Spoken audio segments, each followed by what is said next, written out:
គេម៉ែក៏ថានាងនឹងឯងតមុនម៉ែតដល់ពេលនេះខ្ញុំអត់ហ៊ានរត់ចោលម៉ែទេខ្ញុំជួយយកនំដាក់ក្នុងកត្រកឲ្យម៉ែ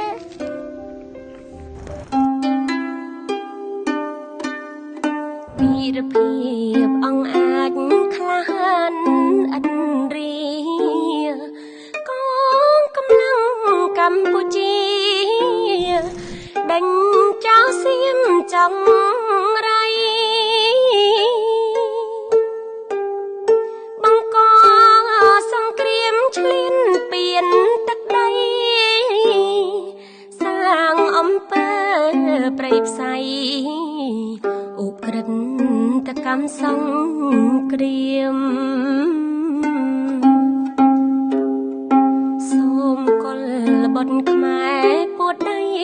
សាមគ្គីចូលរួមគ្រប់ទិទីពងរឹងគ្រប់ខ្សែត្រៀមជួមុខប្រយុទ្ធខាងក្រោយមិនស្ងៀមជាកម្លាំងរួមឈាមស័ក្តិសមពូជខ្មែរអង្គទុំបងរវិចចាំមិនភ្លេចរំលេចរាប់រយដំណរដងហើយក្បួនអង្រួនចិត្តថែទឹកដីបវរចិត្ត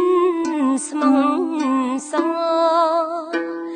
សាងកេតយុឧត្តម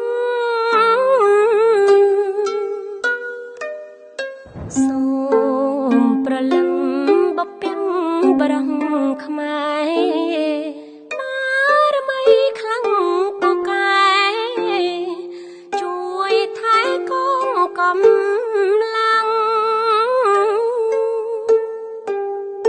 ទាំងថ្នាក់ដឹកនាំប្រជារាស្ត្រយើង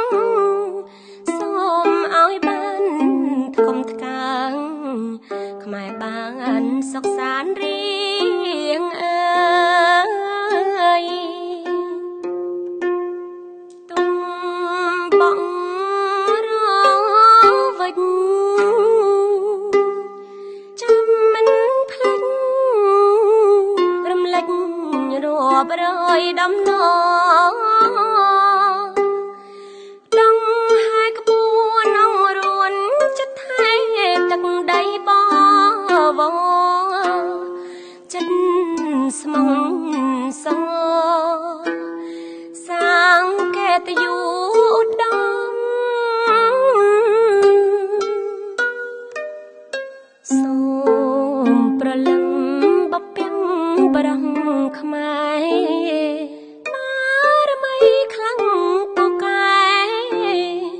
ជួយថែកងកម្លាំងទាំងថ្នាក់ដឹកនាំប្រជារាស្ត្រយើងសូមឲ្យបានថ្កុំថ្កើងខ្មែរបានសុខសាន្តរៀ